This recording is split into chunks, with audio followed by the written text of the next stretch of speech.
695, 476, 222. You get the picture. Anyway, jump on this train. We've all had surgery or something. Surgery makes you really nervous. This 82-year-old man was suffering from complications of illnesses.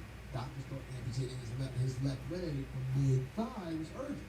Unfortunately, mid-18, 2 days after the surgery, nurses discovered the wrong leg had been amputated while changing his bandage. See, I mean, at 82, I just want to live. So if I can't live, then just take me out. Right. My son already know. There's a hole out back. You feel me? Just hit me up the head with a bat and just cover me with the dirt. It was later revealed that the surgeons had marked the wrong limb shortly before heading into the operating room. Or maybe this wasn't a mistake. Maybe they just wrote "not this leg" on the wrong, and maybe the knot got rubbed off. It looks like this. That's what's up? I like to think that's what happened. Actually, over here. He's wound up still having to get that other leg amputated. So he's double amputee. Yes, sir. That's 82 years old. This story, this. It's time for the D train. Show of hands. Who's ready to train the party? With Darren DeVoue. Right. All aboard.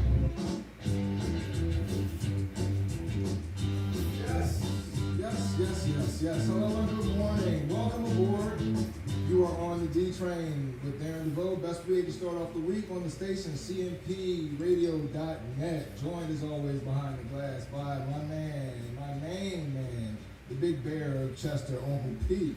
Yo. What's going on, Pete? I like the bleeps, man. That's tight. I'm gonna have to cuss more motherfucking often. If you gonna be bleeping shit out, damn. FCC regulated.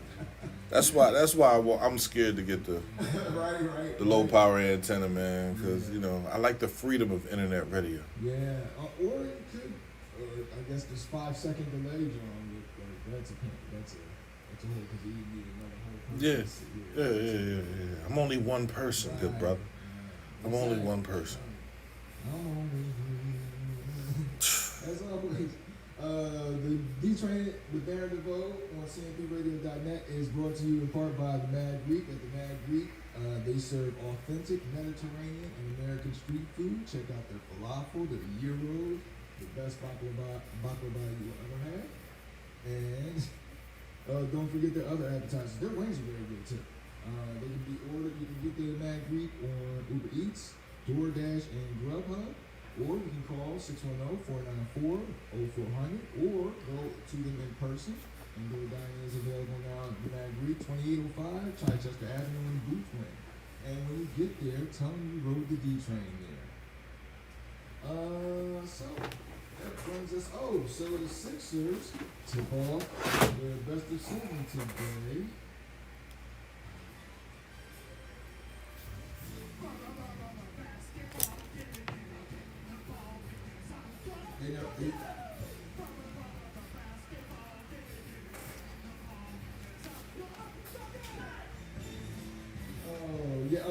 Sixers tip off their best of 7 against Atlanta today. Of course, the biggest speculation is about Joel Embiid and if he will play. He's listed as doubtful or probable? Doubtfully probable to play. Hopefully, we're wishing and praying that the process is, Right. Oh, but you know what? Before I forget, I need to eat some crow about Trae Young? Trae Young, yes. I can't believe that when he was in college and his career was winding down, I just knew that people would be talking about him. He's going to not make it. He won't make it. And, in retrospect, after his rookie year, man. But then, in retrospect, there was really a stupid opinion that I had about Trae Young because after all those years of watching Iverson on the thrill ride that he took us on, that I could sit back and still say that Trae Young was not a mighty waiting to happen. But back to the series, a lot of Sixers fans are highly confident, and especially when I listen to 94.1 and 97.5. I'm of the opinion I'm highly concerned. Watching that Washington series, I saw they can score. And so I think Atlanta's got a lot of weapons they can come at us in different ways, especially with the beat out. I'm tired, so, and much like the discussion about Ben Simmons shooting, I am tired. So we won't go down that road today. But the Hawks are a capable threat. They're young and maybe a little too ignorant to be overwhelmed by this stage. So we'll see what happens. Since when has that really worked in playoff basketball? Youth? Never. It's good to just say. Yeah, they're young and they're a hell of a upstart. No, it's not going to work. Especially in the NBA, because usually the team that makes it to the final, or eventually wins the title, has to eat his bones in years previous. He has to lose in the conference finals. He has to maybe even lose the finals before overcoming that hump. That's been how history has played out. But this year, as we all know, is different. So we'll see. The Phillies. Aaron Nola notched his 1,000th win this week. Strikeout, excuse me. Aaron Nola notched his 1,000th strikeout this week as the Phillies went 5-6 since we last aired. Overall, their record is 27-30. They take the mound, they take the field today, I believe. They just concluded with Washington, lost to Washington yesterday. They're 3.5 back of the Mets. So, that reminds me. We had a discussion earlier probably a few weeks ago, and I was taking an optimistic viewpoint, and you were seeing trouble on the horizon. Oh yeah, absolute trouble. Yeah, I'm coming around to your way of thinking now. Finally? It took me a moment. Sort of like this iPhone thing. Absolutely. This iPhone is slowly. I mean, you don't know what you have until you know what you don't have, right? That's what people realize what they have, and it's like when you look at the Phillies, you understand what they don't have, right? You know, their starting pitching is good. The first 3 guys I think they use is pretty good. You know, they have a good outfielder, right? A subpar first baseman. You know, they're looking for a center fielder. You understand what I'm saying? Like, you're still looking for things, and their farm system totally sucks. It absolutely sucks. I haven't watched baseball since they won the World Series. Like, literally. I came home that year. No. But if they don't get themselves together either before or after, they got to carry some momentum either before, into, or after the All-Star break for the year. P's prophetic prediction will be correct.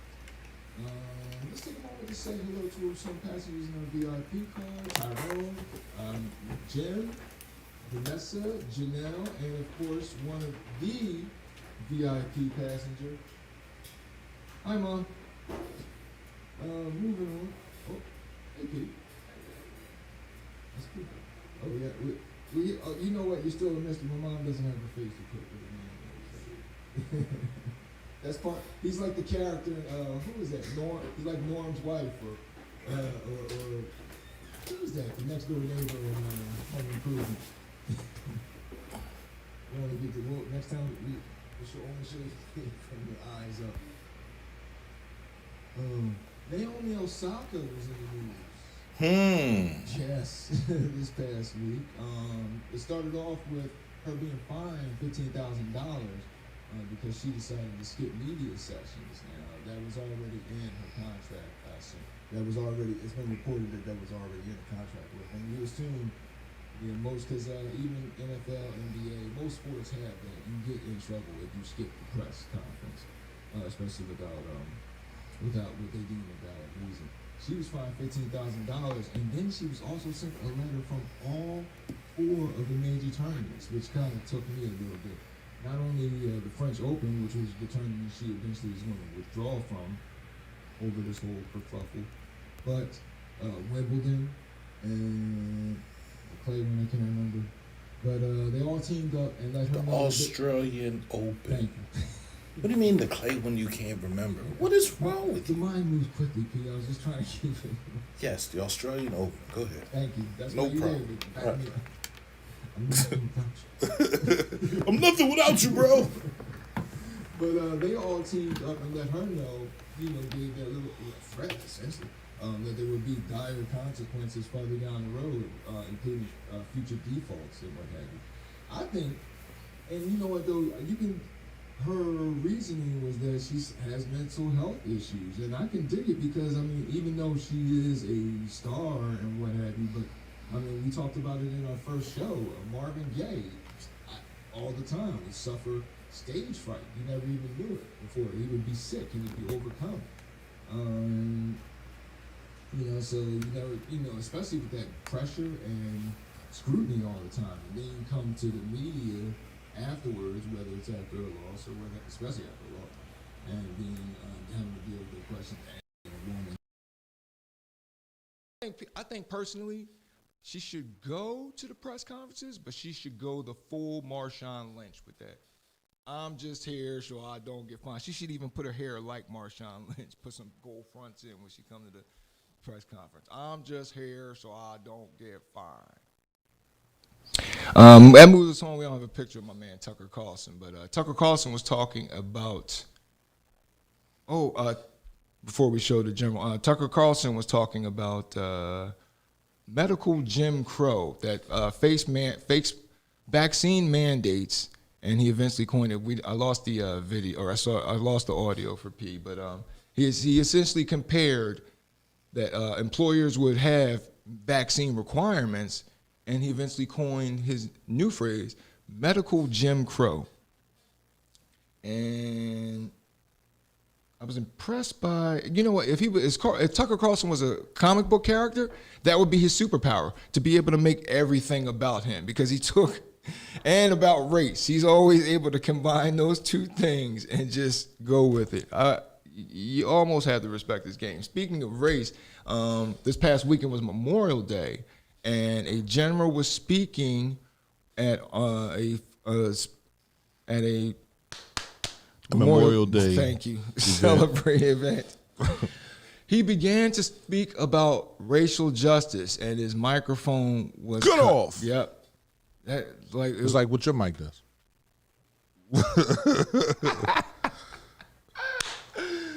Exactly, but that was shameful, and I'm sure this. Was it really shameful? Is this not what we expect?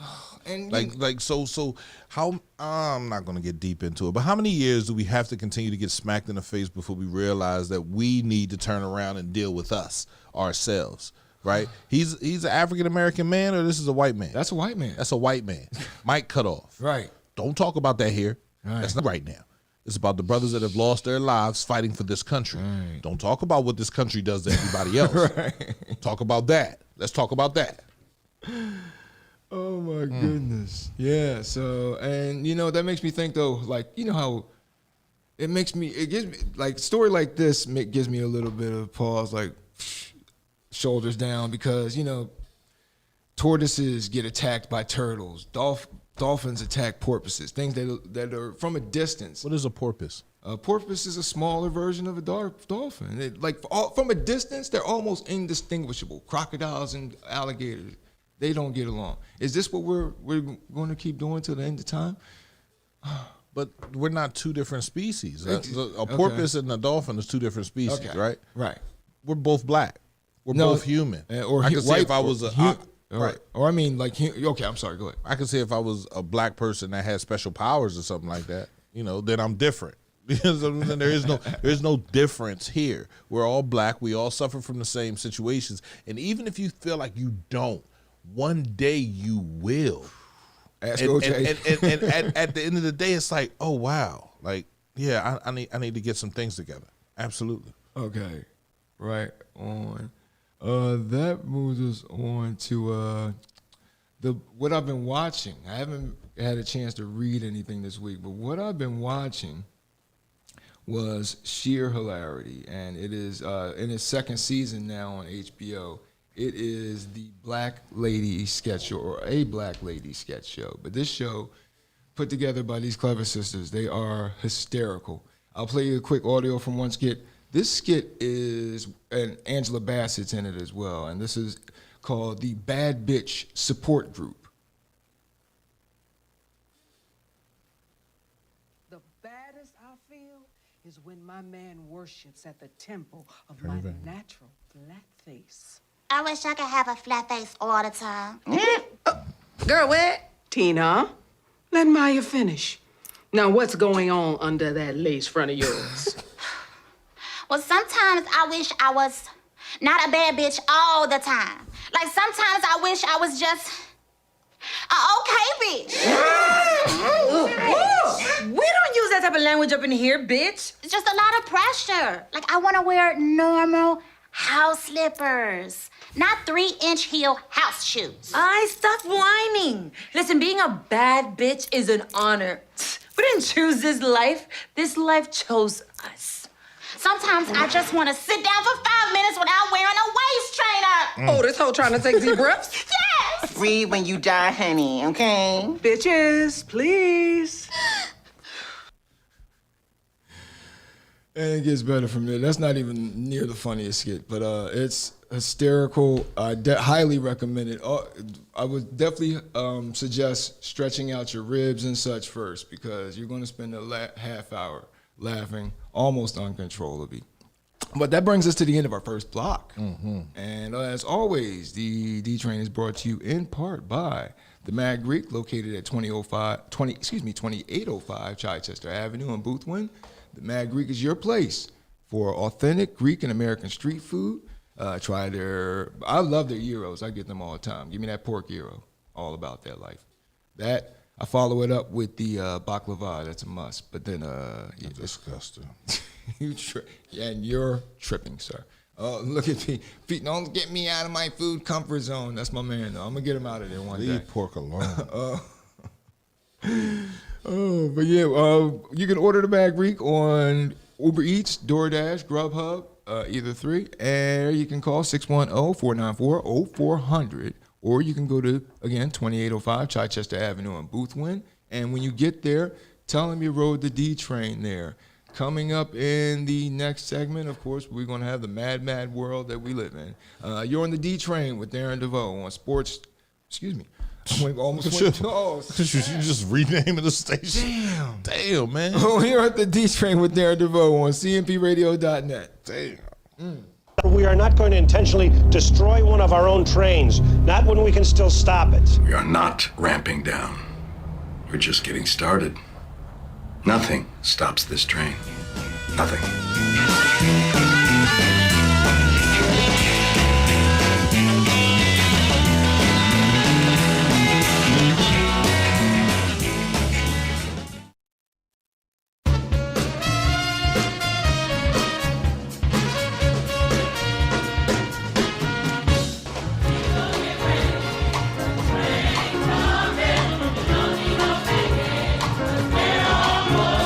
Recapping the week like no one else. A 31-year-old Orlando man was killed on Interstate 95 after he performed a motorcycle stunt and fell off his bike. Oh, he got ran over?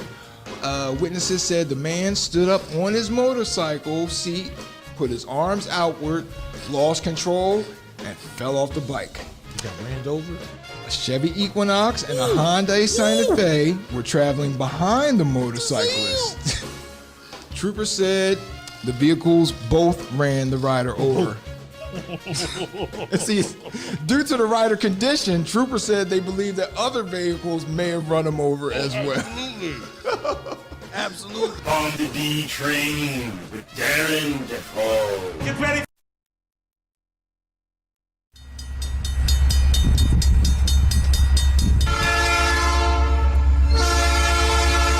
How are we going to handle this? I mean, this train's en route to pass through some highly populated areas. 700 level attitude. Heart of the Italian stallion. This story is a little ray of sunshine, P. A 76-year-old woman in India tested positive for coronavirus. Shortly afterwards, she lost consciousness. Right. Now, you know how what's in the picture is they're burning bodies over there in India. Coronavirus is rampant. So let's say they're burning the bodies, which is what you see here. The woman, Shankatula Gaikwad, was isolated in her home, but her condition deteriorated because of her old age. The family decided to move her to a hospital in Baramati. As the family waited for her to secure a bed, She fell into unconsciousness and stopped moving. Family assumed she had been dead. And they tried to burn her. And relatives informed about last rites. The family took her back to the home to prepare for cremation. And she woke the fuck up. What happened? She started crying and woke up. Yeah. Can you imagine being one of her kids though? Like I would hit her upside the head with a bat. I already said bye. I ain't saying bye again. Boop. Burn her ass. I'd have been like, Mom! And I could be the world's biggest atheist, but I'd be like, God is good all the time. All the time. You've already said goodbye. You've already cried. You've already done all that. I'm not redoing that again. You gotta go. You gotta go. Thank you, but I need to know where that oncoming train is. It's the D train with Darren DeVoue. Your engine, but it's my damn train, all right? Yes, it is your I'm train. the damn conductor. That's true. Yes, indeed. Welcome back aboard the D Train with Darren DeVoue on CMPRadio.net, the station. As always, the D Train is brought to you in part by the Browning Group. The Browning Group is a licensed full-service security and investigative processes serving firm. You can go to the Browning Group for all sorts of services in the state of Pennsylvania, process serving, security, etc. You can also reach the Browning Group at www.browninggroup.llc.com. And they have a staff of former law enforcement officers, and they conduct each case with expedience and professionalism. You get the best service at all times at the Browning Group. So don't forget, browninggroup.llc.com. And when you call them, tell them you rode the D train there. In this block, we got a little bit of this mad world that we live in. We're going to start off. It was mad this week, P. It was crazy. We start us off. This story comes to us from KABC 7 in Utah Wednesday. I'm sure you heard about this. This made national news, I think. 2 girls, ages 9 and 4, crashed into a tractor trailer after they took a car and tried to drive, they are from Wisconsin. I got the story.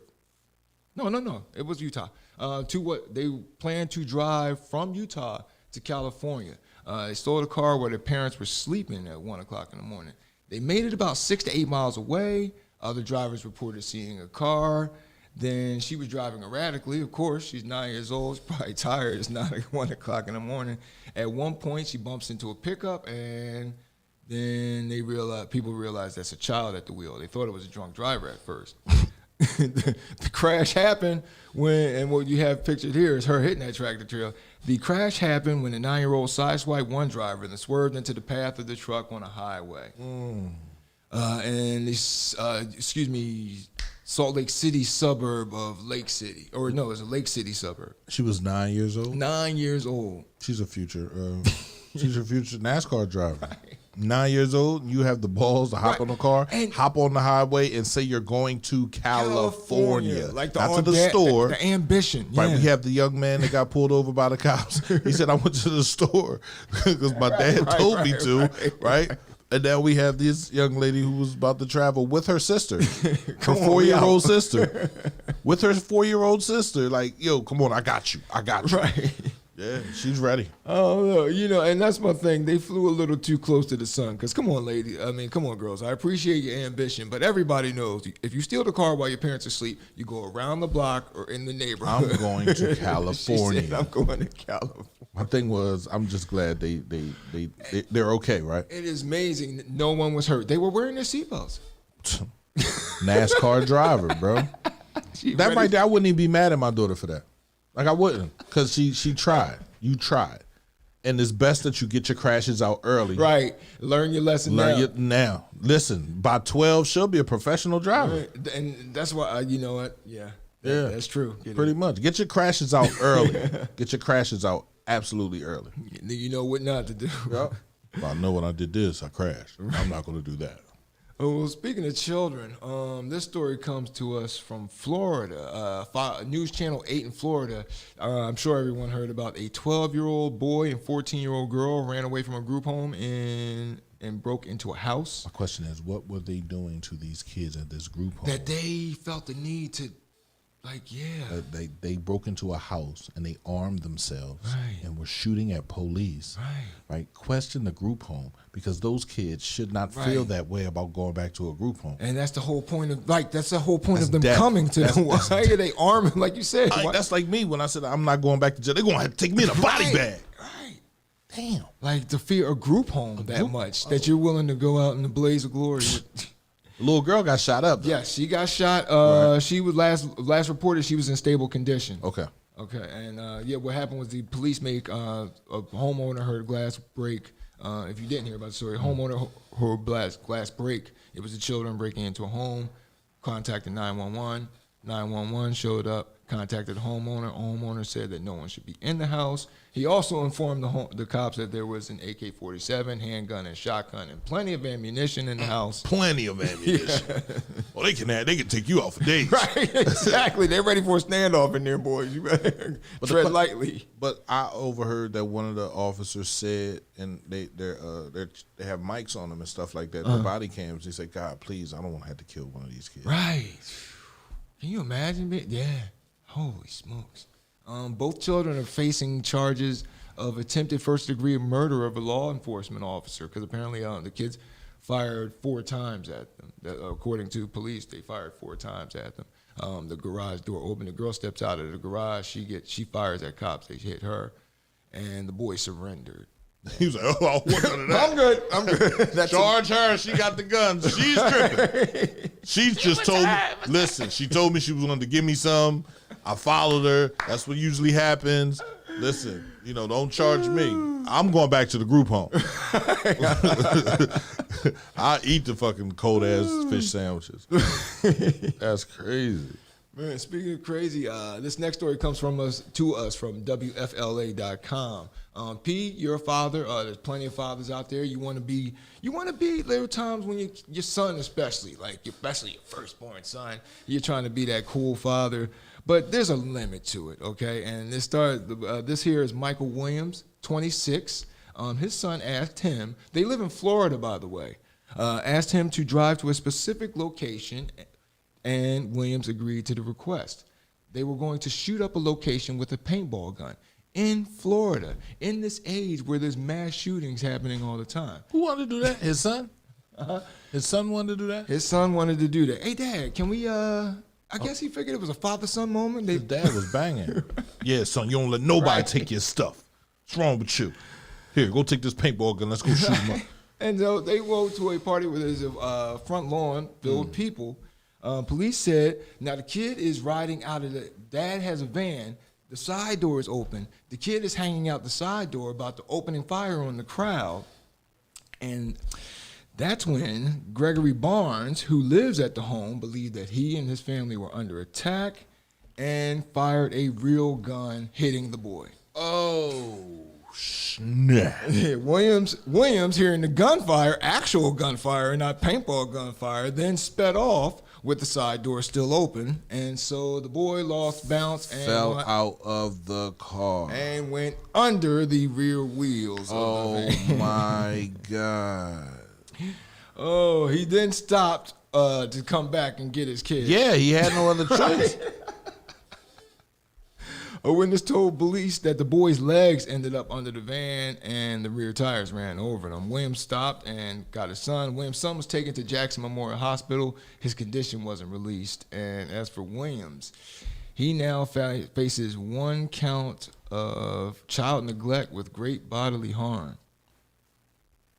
And so, that sucks. I guess I want to say he was going for, because, I guess he figured Father's Day coming up. I'm going for Dad of the Year. But like you said, he's that takes a different, because son. Where in Florida is your brain? Right. Literally, where is your brain? When your son comes to you and says, Dad, I want to go shoot up my homies.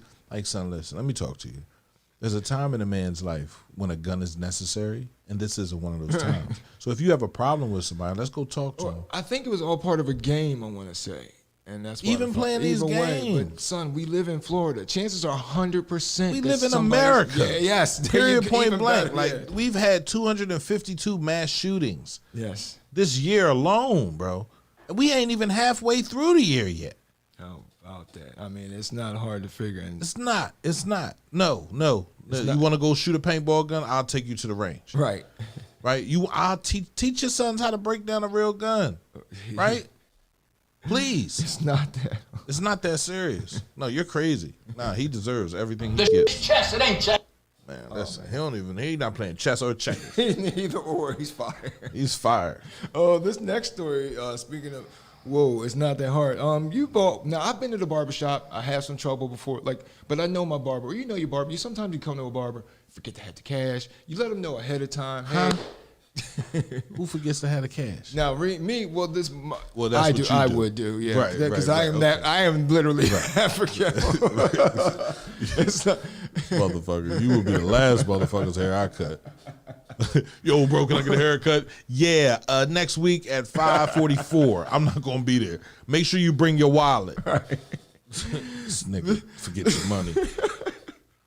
This guy here is 40-year-old Deshaun McAdory of Lombard, Illinois, and he got into it with a customer who refused to pay for his haircut last Thursday. Oh, must have been a hell of a haircut. Yeah, right. Well, look at his barber's hair. I'm not going to any barber with a hairline like that. I'm sorry. I'm not going to any barber that look like that. Right. He looks a Because little. he don't look like he has a pleasant conversation for you when he's cutting your hair. Like, I at least want to know what's going on in the world. What are your takes on what's going on in the world right now over in Palestine? How do you feel about it? What? No, you're not cutting my hair. I need an intelligent conversation when you cut my hair about something, be it sports, girls, whatever. Geopolitics, However, when you're cutting my hair, that's my time to sit there and talk. I have to talk. I can't move. So let's get it done, man. What are you looking at? I was saying, hello. You know you can't see. I know, right now I don't have my glasses on. Chalk it up. It's a loss. I'll just message you thanks. I want to say I think it's Deneen. Jesus loves me, Mosley. Miss Mosley. She So sponsors Deshaun, the radio station with Mecca. Oh, nice. Right.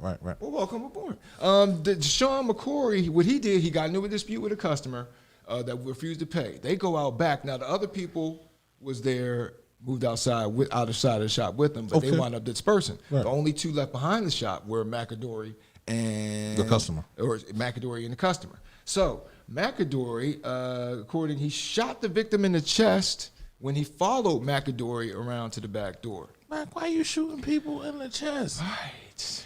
Shoot at the ground. Right. Exactly. You don't shoot people in their chest over $20. Like that episode, I didn't know this until I saw that one episode, the World Series of Dice in the Chappelle Show, when he shoots him in the knee. He said, look at that, avoiding the attempted murder charge. Right. You better listen, shoot at the ground, shoot his toe. Right. Oh. Gun accidentally went off. Right? Oh, right. Hey, we're even. You go to the hospital and don't say nothing. Right. He's alive. Consider the cut free. Right. Consider the cut free. And next time, you bring my money. Right. And that's the thing, too. Around that neighborhood, I bet you cats won't do it. Even myself, my forgetful ass, I'll be like, oh, you know what? Let me make sure He'll I be got cutting that cash hair on. in the penitentiary for a long time. Oh, man. Especially if nowadays when you shoot people and they die, Yeah. you know, they're always going to say, oh, he died from that gunshot. They can rearrest you and charge you with murder. How about that? I'm not shooting anybody. Right. Unless somebody breaks into my house. How about that? I'm not shooting you over no fucking $20. Oh, so he was witnesses and surveillance pointed to the barber McAdory as a shooter. A gun tied to the shooting that was found in the barber's coat, and ammunition in a shell casing at the scene ammunition in his car matched a shell casing. That nigga must have just bought that gun. He must have wanted to show it off. Oh, He didn't know it had a hairline trigger. Speaking of guns, in addition, 3 other guns were found at a workstation in the barbershop that belonged to McAdory's business partner. Oh my God.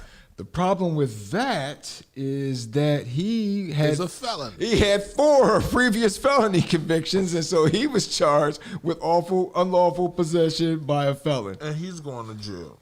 Here you should have shut down the whole fucking barbershop. Oh, shit. You done shut down the whole damn barbershop. Oh, shoot. I fucked See, that why do up. you even try to do that type I shit? thought I heard Always fucking some shit up. That's Damn. oh, snap. And now Okay, I so wonder if Vanessa says that too. But baby, you be fucking the mood up. Why you be fucking the mood up? I'm going to bed. So they all they all be in court today. Yeah, both of them tried alongside not today, one another. not Sunday. No, according to the article, it said Sunday. they gave today's date, but that must have been a misprint. What's because today's date? Today's date is the 6th. Okay. The barber's lawyer said he was acting in self-defense and that he has a conceal and carry permit. That moves us on to this next story. This comes from Yahoo News, and this one's these two are scary. 26-year-old Tyler Terry and his 33-year-old girlfriend Adrian Simpson have been identified as suspects in a May 17th Memphis homicide. Mm-hmm. That's now the 5th homicide that the couple is suspected of. They were arrested a week apart. They got him last week. They got her the week before that. The lovely couple was suspected of murders in South Carolina, St. Louis, and North Carolina. One of those accused victims one of the victims is Simpson's husband, and the other one is Terry's girlfriend. Was Terry's girlfriend. So yeah, they were on a run. The Bonnie and Clyde duo was arrested after a high-speed chase with Simpson driving. She crashed, but Terry managed to get away in some nearby woods. Still stayed away for a week, even though they had the dogs, the chopper on them. And so a week-long manhunt, they got him. So, busy bees. It's Bonnie and Clyde, right? Right. I was so enamored by the story, I didn't even put their picture up. I apologize. It's all good. But they explained in the articles I've seen. They only explained 2 of the murders. Obviously involved with a crazy couple like this. But the other 3 they didn't give any specific reasoning for. That moves us on to another floor. She looked like the bride of Chucky a little. Just a little bit. It looked like these two just had a serious discussion about their relationship, judging from that shot on her. In our next story, this comes to us from CBS 4 in Miami. I'm sure y'all, I don't keep up on the contemporary rappers, not many of them except for last week's guest. Only the good ones, like last week's guest, Lucci Loner. Get on my level. According to this rapper right here, his name is Wisdom, and Wisdom Agoye, and he goes by the name Wisdom. He and Christopher Arena were charged in a double shooting that took place Monday night in South Florida. According to reports, a verbal dispute began outside of Prime 112 restaurant between 2 men and a member of DaBaby's entourage, which Wisdom was a part of, reportedly. The dispute was over a car being blocked in the valet area. That's what this all started. Use your hands. Use your hands. Put the guns down. Because now, Wisdom and Christopher, you're going to jail for a nice minute. At least 10 years. Oh, yeah. Why? After one of the men punched them, the 2 took off running, and Wisdom reportedly chased after them. During the pursuit, Wisdom shot a man in the leg. Said one witness, it was between rappers. We saw one come in, and he was looking for the others. The restaurant got up and ran outside. We ran to the front door, and that's when the dude started shooting, and we ran back in. According to police, Urena was involved in a verbal argument with another group of men and then shot one of them in the back. He jumped in the car that was blocking the valet area and drove off. Wisdom tried to stop him from leaving, according to police, and members of Wisdom's party, fearing that the car was going to be used as a weapon against Wisdom, started letting off shots against the car. So I'm sure y'all heard about the baby being pulled in for questioning. I saw that in Entertainment Reports. This is that matter that it was all about. So is this DaBaby or Baby? 'Cause I don't know the difference between DA_B. I know, right? So is DaBaby the one that came out with the song during the one with the George 10,000 Floyd? gigawatt smile? Him, like that one. That the baby is the one from North Carolina. Yeah, him. Okay. Yeah. Both Urena and Agoudier are being held without bond and face several charges of first-degree attempted murder.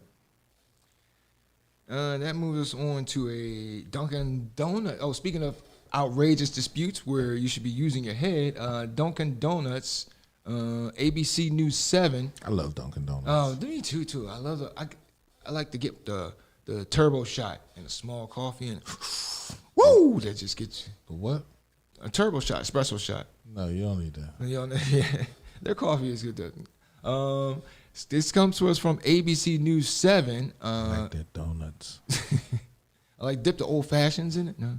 27-year-old Corey Pujols was working at Dunkin' Donuts on May 4th when he got into a dispute with a 77-year-old customer. He said the customer was extremely rude and called him a racial slur. And so Pujols confronted the man. For what? Go ahead. I'm sorry. Oh, it gets better. You're going to really be annoyed now.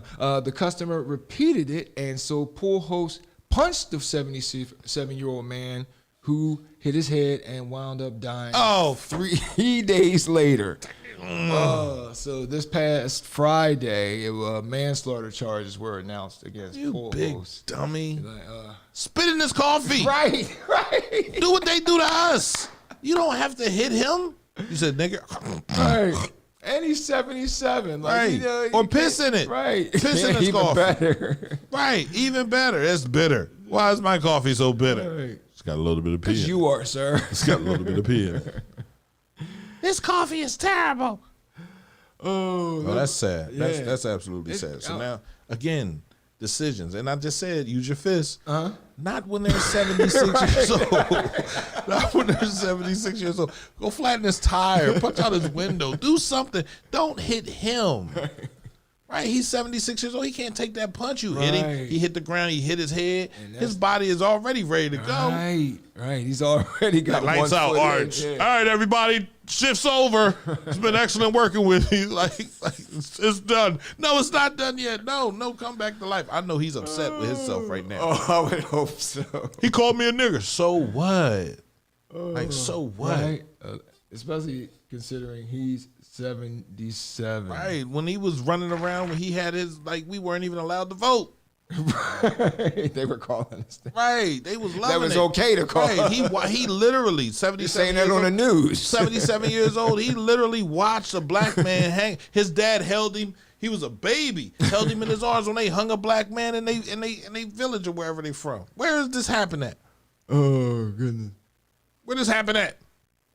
Where did this take place at? Oh, snap. You know what? I don't have the wait, I have to have the location somewhere. Damn, D. Damn, I screwed that up, didn't I? You fired, bro. Hold on. Wait. 20-year-old. Damn, I don't have it. You don't have it. All right, next story. Okay. Wait. No, I just have the date. ABC News 7. I would imagine Florida. The way we never mind. No, let her go, Darren. Let her go. Not Florida. There's no palm trees around that. Right. Dunkin' Donuts. Okay. It might have been even Indianapolis for all that. All right. Either way. Yeah. So he's at manslaughter charges. This next story comes to us from ABC News 7 or WWSB. This next guy is 23-year-old Christopher Crouch. I thought we was doing Kingman. You forgot the Kingman? You let the Kingman go. Welcome to Kingman. Okay. I think that's later. Historic downtown. Yes. All right, I have that. Go ahead. We're on to Christopher Crouch. Come on, Christopher Crouch. Go ahead. Do your thing. You're right. That guy, the Kingman story. Hold on, P. Hold on. God. Bear with me now. All we need is just a little. Where are your glasses, Darren? Thank you, Mom. I was looking. Thank you, Mom. Thank you, Mom. I was looking for those. As a matter of fact, I'm gonna turn my camera on here so Mom can see what I look like, so she can understand the frustration that I be having in here with you every week. Oh, you preaching to the choir. She raised every week. How do you deal with it, Mom? I don't. This guy, he's accused of killing a woman last year and holding her body in a duffel bag.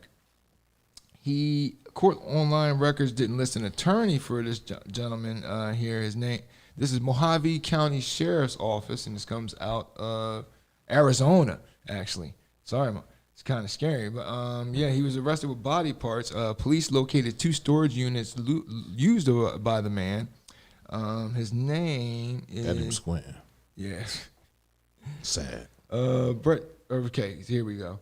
Brett Daniel Pruitt, 35, arrested last Friday and booked into jail on suspicion of second-degree murder, abandonment, concealment of a dead body, and fraud in the death of Deborah Lynn Childers. And this is the city of Kingman, Arizona? Oh, it's in Arizona, yes, sir. And he's accused of killing her last year, stuffing her body in a duffel bag and then in a storage unit, then driving her car, making withdrawals from her bank account in recent months. Oh, she was getting the SSI check. Yeah. Oh, yeah, right. How about that? Yeah, So. got to keep her around for a minute. Right, exactly. That's what. But keep her around for a minute. You ever see? There was a movie. It was a true story. It's starring Jack Black, and it's called Bernie. And in it, he was dating. Well, gave this old lady companionship, rich old lady, and he kills her with a pellet or air rifle, pellet gun used on that you would use on raccoons. So, but he was so used to the lifestyle that she was living. That's when, but like you said, she got to stay around. So he actually would have her in the car sometimes, propped up, and then wave past neighbors and keep it moving. And then did he kill her on purpose? Yeah. Well, I don't think he definitely. It was malice, and he shot her in the back 4 times with the air rifle, knowing that. I mean, these motherfuckers are sick. Yeah, man. I wouldn't watch that movie. No. And actually, he was back on the streets for a minute until after the movie, they let him out. And then there was a big uproar about that, so they put him back in after that. This was in Texas. How you let somebody out of prison and put them back in? On what grounds did they let him out of prison? And that's the thing. I think the movie painted him. That's the power of the medium of television. The movie painted him in a sympathetic light. Shirley MacLaine played this woman, and she was mean as hell. And she was mean as hell, and the whole town remembered her as mean. And the movie was kind of based on commentary from the locals after media descended in during the shock of the story, because he kept her in the freezer for a while, and it would break her out. Bring her out for 2-3 hours. Take her for a drive. Put her back in the fucking freezer. Well, how did they find out she was dead? Oh, her accountant. Her accountant wasn't having it. He was all over Bernie. Her accountant was because Bernie had burnt through the money she had given him. So he was trying to get to the money she still had around. And the accountant was like, no. Then you kill the accountant. So he you're already deep in killing people. You feel What's me? one more? What's one more fucking body, They're already bro? gonna hit me with life anyway. I'm gonna get this money and I'm out. I'm gonna kill the account. I'm gonna get the money. I'm gonna clean the bank account out. You feel me? You have to go all in. You can't sell half of it. It's like, have you ever seen that show with The Rock? The Rock on NBC. The Young Rock? The Young Rock. You have to sell the story. Okay. Right? So if you killed the lady and you're trying to get to the money and the accountant is holding the money, the accountant has to go. But not until you get some paperwork that says power of attorney. Right. You sign it, fill everything out, take it to the bank, right? Okay. Sign that, bro. Just sign that, right? You got to hold him alive, and then you kill him. Then you roll out. Oh. Well, speaking of felonies, this gentleman here, 23-year-old. He's 23. He looks happy to be in jail. And that's what I was looking at that picture. I'm like, he looks like he's suppressing a smirk. Like he's trying not to laugh. I guess that's part of being 23, though. You motherfuckers got me. Y'all got me. He's stole the personal information of at least 28 people to create fake identities in order to purchase expensive items. Oh, yeah. Yeah. Crouch was the subject of an identity theft investigation that lasted over several months. He was arrested in February, but the investigation and the charges kept piling up. Back in 2019, Crouch used victims' personal information to obtain bank accounts, create credit accounts at Dick's Sporting Goods, Walgreens or Walmart, Home Depot, and Bills and Marshalls. He also created fake driver's licenses with the victim's personal information. Nice. And using his photograph. Nice. He would then go to the business to create accounts and then would purchase expensive items almost immediately after opening the account. Police executed a search warrant and obtained a significant amount of evidence for more identity theft crimes. So remember, at least 28 people. Detectives found fraudulent credit card applications, account takeovers, an attempt to launder a stolen vehicle, and fraudulent bank accounts and victims' identities.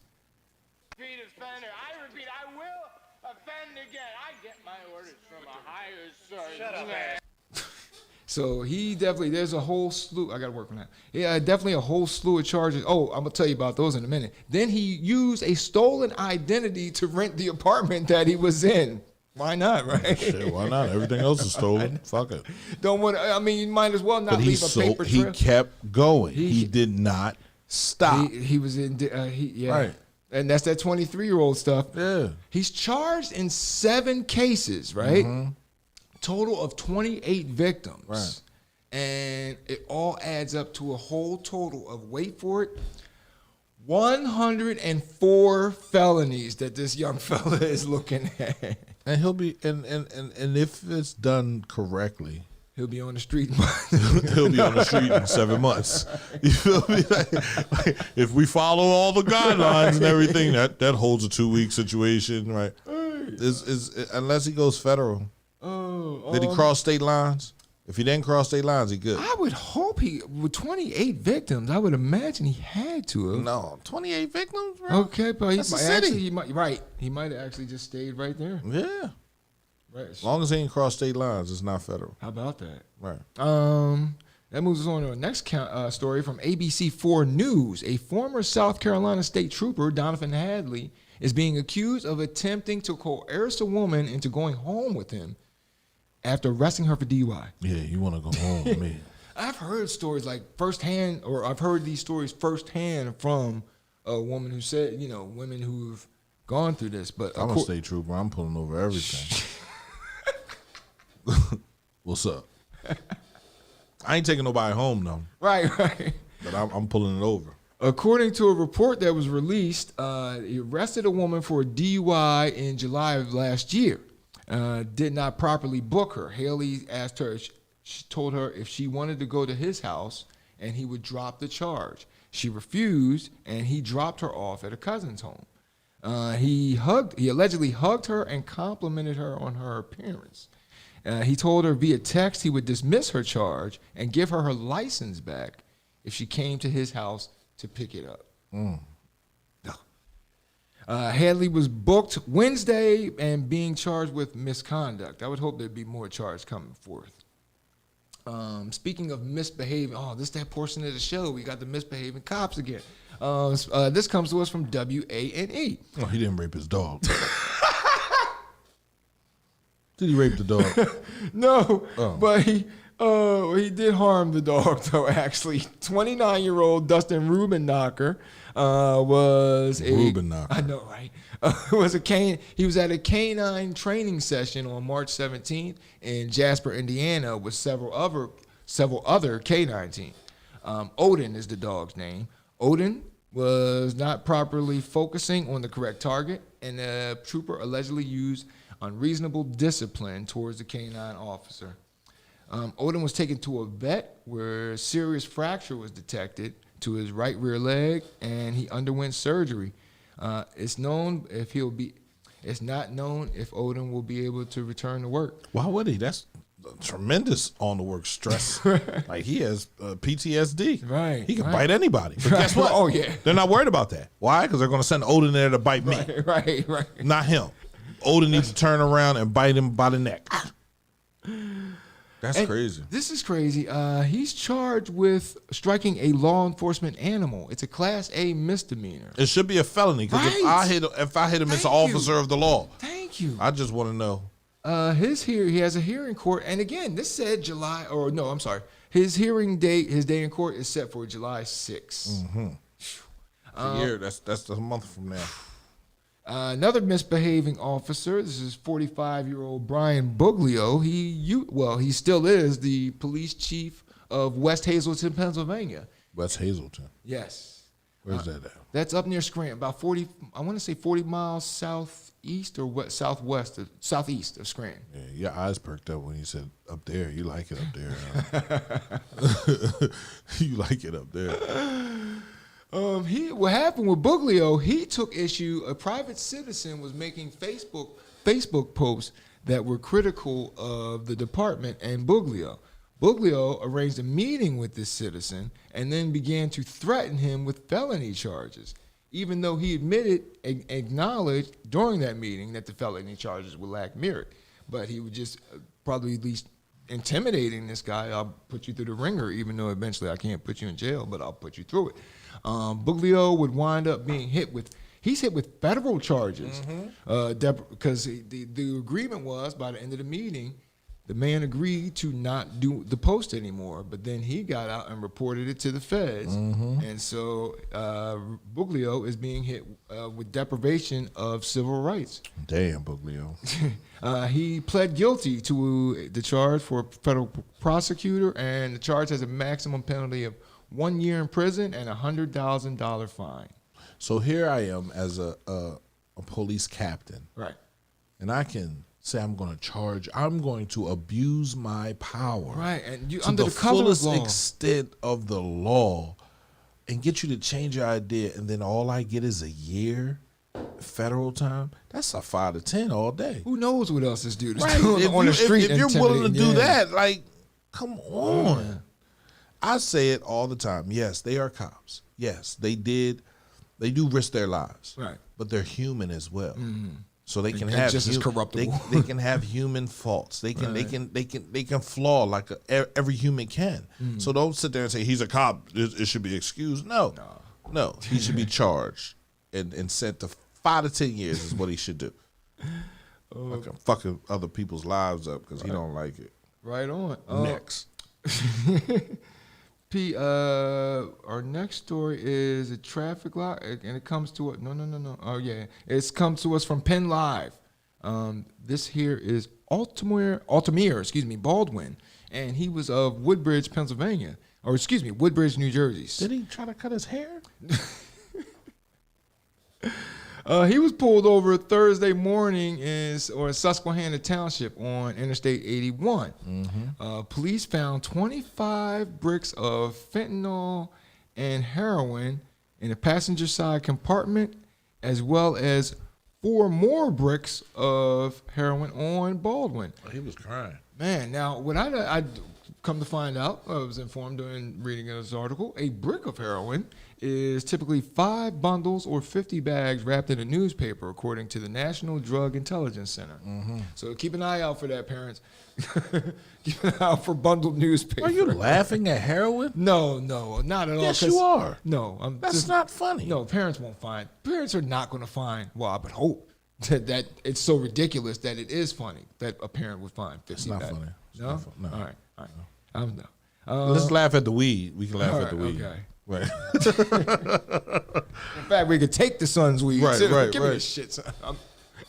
Baldwin is charged with only 2 felonies, 4 misdemeanors, all related to drug possession, manufacturing, and delivery of drugs, and He looked like he was crying. Right. Oh yeah, I would be too. Please, I got kids. Even though I don't have kids, I'd be like, my son has autism. That was my favorite line.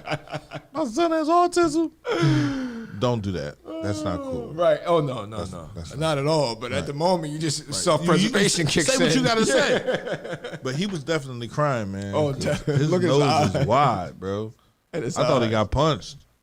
Somebody cut his hair. How you got all that hair when you got that kind of haircut? What's wrong with his hair? Next up, this comes to us from News 10. We hate these stories all the time. 36-year-old Sohaili Farouk.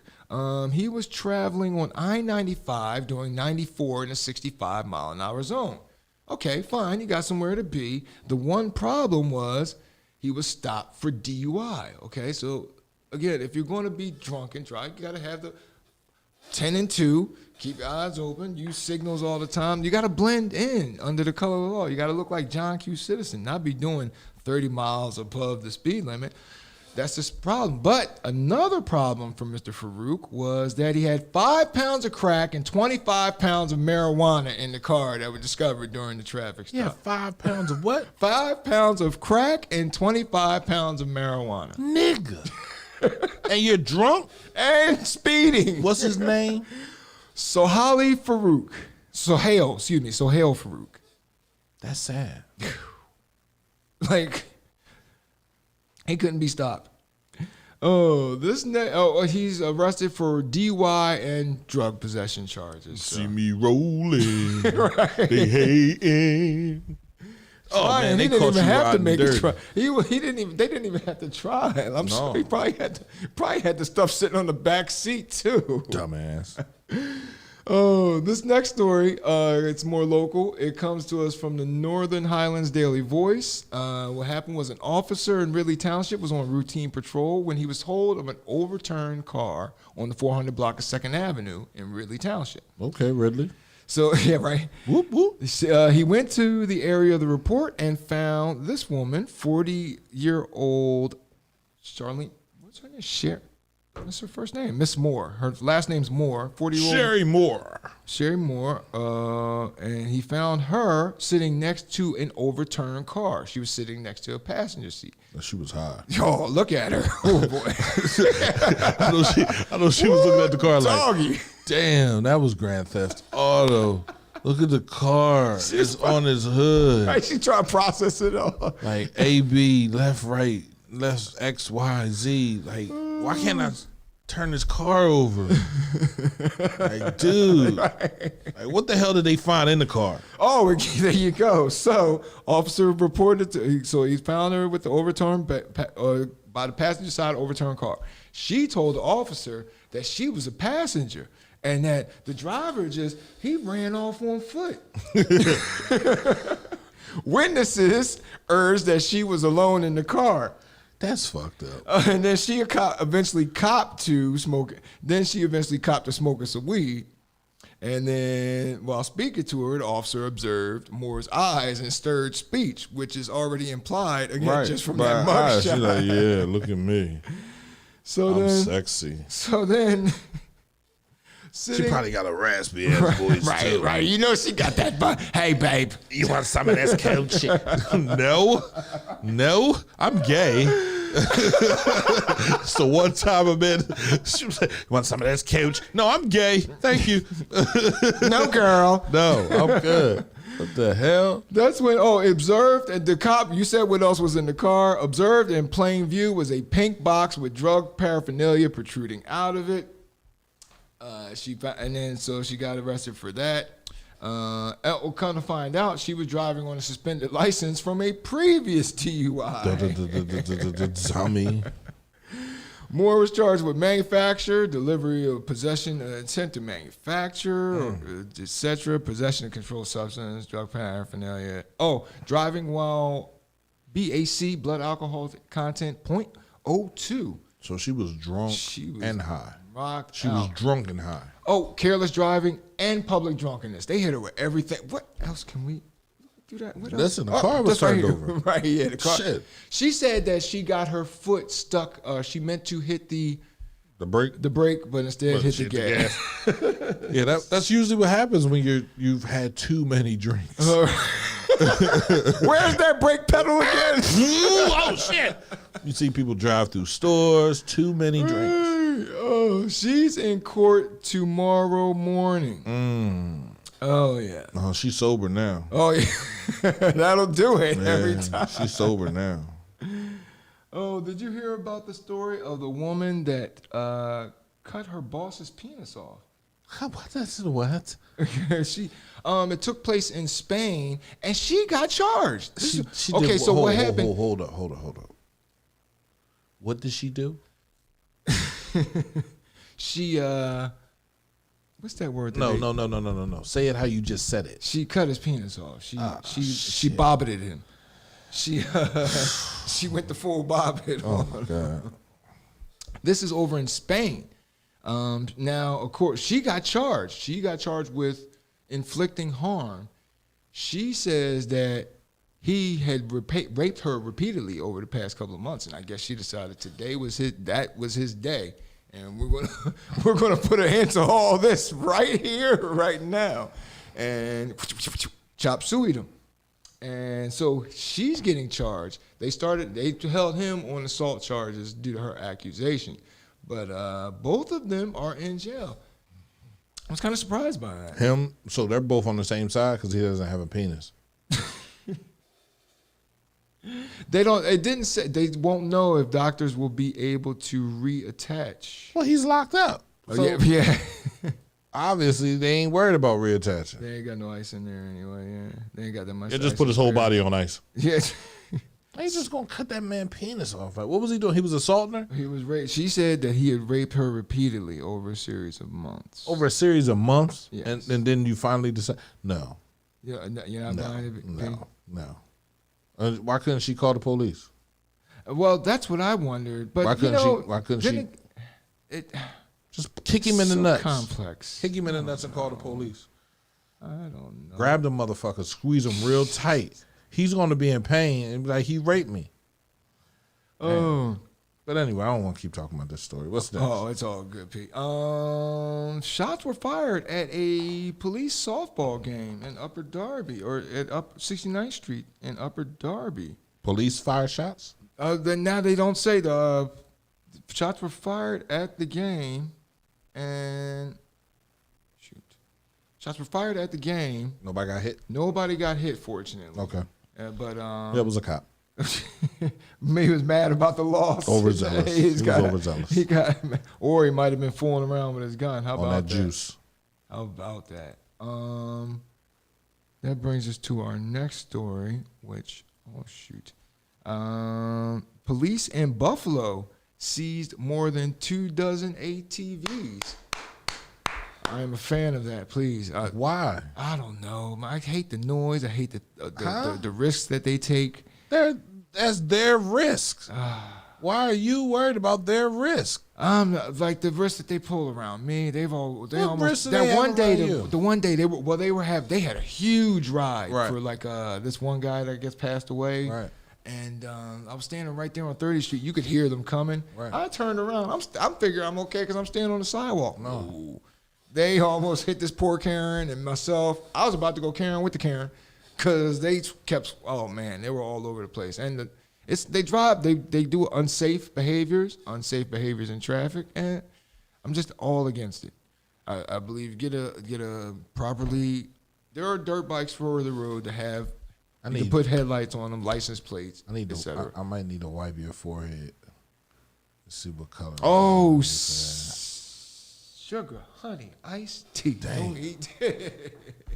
Dang. You ever ride an ATV before? I rode on the back of one. Oh, okay. 4-wheeler in high school. Right. Those are fun. On the farm. Yeah, literally.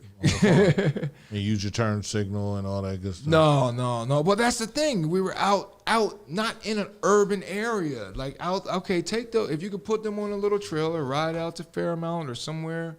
There's plenty of space out there in the woods where you can use those things, go rip snorting. Nobody have time for that. Ain't nobody gonna see me on my motorcycle out there. It's about being seen. It's all about being seen, bro. Yeah, there we go. You hit the nail on the head. Right. There. So I mean, you let people be seen. You want to be seen, do your thing. Right. Do you, boo? Do you? Oh goodness. I lost my place. The cows in the car. Oh yeah. That's funny because these cows actually, what happened was it started with a car chase in Wisconsin. So, as you can figure by all those cows. Right, cheese, please. So, it started off as a car chase. The guys were trying to get away from the cops. This was in Barron County, Wisconsin. They had assistance from an unexpected group. This was Tuesday morning. According to a post by the sheriff's office, deputies were assisting police during a 13-mile pursuit through Barron and Cumberland. The chase ended on a farm when the suspect was blocked in by a group of cattle. So he was blocked in there and he was caught. And the cows, actually, we had a story last week with the cows. They released a statement, and this week as well. This story is utterly moving. Oh, I like that. Nah, not really. I am cow, hear me moo. I weigh twice as much as you, and I look good on the barbecue. Police stated, no cows were hurt. They said police were statements saying they would be remiss if they didn't thank the Barron County Bovine Unit for jumping into the fray when the vehicle came into their patrol area. Damn shame. Shout out to the cows out there in the world, stopping all the criminals from doing felonious activities. I wonder if the cows are like, all right, you're just going to use me for milk now, right? Not meat? I mean, look what I did. I just helped you get that guy in. Oh, Now, use the pigs. Right. Run them over. I don't think, if they were pigs, I don't think he would have stopped the car. Oh, right. Plowed through them, yeah. Those cows will definitely do it. This next story, a woman in El Paso, she went into this is from the storage car of the train. I couldn't get to it from last week. El Paso, she's at the El Paso Zoo, and she put herself into the zoo exhibit, the monkey exhibit with these two monkeys. And then trying to, go viral, or like you said, P, so go viral in a sense, get the right picture. Did the monkeys fuck her up? Yo, that's the thing, too. You can't mess around with these kind of things, okay? They will rip your face off. And because they don't like our faces because they're too similar. They will rip your face off. And the average chimpanzee is 7 times stronger than a human being. These monkeys are almost chimpanzees size. So let's say they're 5 times stronger than a human. They could have easily whooped her ass. What did they do to her? They let her go. She got up. They got up. They stood up to her. They came up to her, and she got up for a minute and walked away. Got up, walked away. They didn't interact with her. That's about the closest they got, right? I think they're used to being around humans. Okay. Put her in the wilderness. Oh, monkeys gonna whip your ass. Rip your face off. Those monkeys probably been around people. They've been cued and been held and everything else, and people have been nice to them. Or they were probably walking up to her like, "Hey, what's up, girl? Break bread. Where the grub at? Where the grub at? Some of that nussy. Get that nussy up." Oh, this next story, this poor lady, this next story comes to us from the Duluth Times. We talked about last week that neighbor that passed on his neighbor. He wasn't necessarily a neighbor from hell, right, until he died, right, and leaked all over her stuff downstairs. downstairs. There's a fan just spreading everywhere. You're like, oh my God, that has to be like the nastiest feeling. That is just awful. Or even like to wake up with it and then find out that it wasn't water. Oh my God. What is this? What is this? Oh my God. Like I'm sick. I'm sick. Literally. I don't want to be bothered. Oh man. Like that shit is making my stomach hurt. Oh, this neighbor, she was the neighbor from hell and she was alive. This is Lori Christensen, and she had been harassing people since 2016 when they would be outside doing work on their yard. She cut the cable to the internet, placed a mannequin head that would stare at their home, at the home of the neighbors. She harassed them for quite a while. She's 58, by the way. She's facing one felony count and one gross misdemeanor of stalking, according to a criminal complaint that was filed on last Thursday. Authorities say Christensen stalked her next door neighbor from 2016 until they moved out in 2019.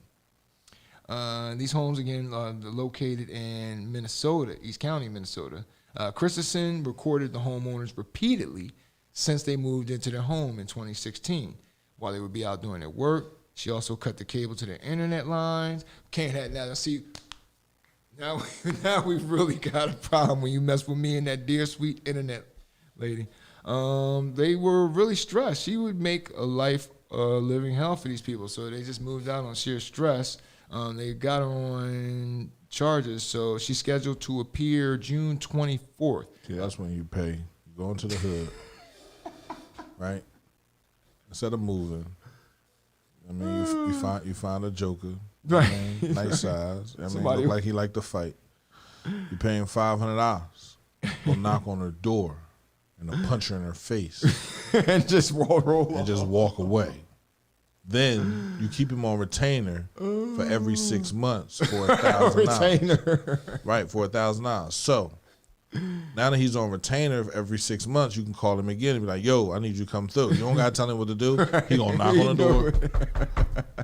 She going to answer it. You know what I'm here for, right? Bow! Punch her in the face until she stops. Right? And if she never stops, then, She don't get it. Then you move. But you know she's got punched in the face 3 times for $1,500. And now you can move. No problem. I ain't got no problem moving. You know what? She's determined. She's going to stick it out She's for all gonna these stick face it out, punches. right? You know what? I'm feeling. She's all perma-concussed. My man used to always tell me, you can tell the people that do shit just to get a rise out of you to see how far by the size of their ears. Wow. And she has very big ears. So she just want to get a rise out. She want to hear you scream. And you know what, though? There are some people who have, I think she suffers from that. Like some people who do it, some people just, whoever's nearest to them, whether it's in terms of family or nearest to them physically, these neighbors, they just got to lash out at them. No. It's just, yeah. I listen. My brother would have. Who is it?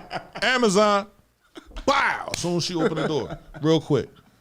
And if she falls back and no one comes, take her in the back in the kitchen.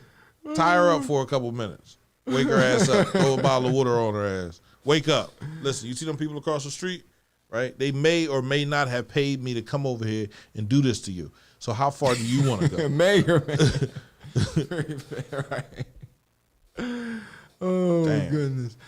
That brings us to our last story of the second block. And this is, we talked about a mummified neighbor. So here, this one is a bit oof. This is the home of this comes to us first from abc.net.au for Australia.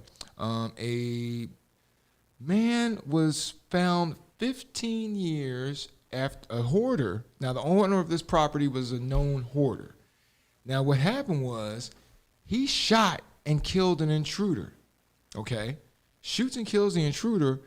But that was 15 years ago. So he kept the body being, he was a full-born, he went the whole way with this whole hoarding thing.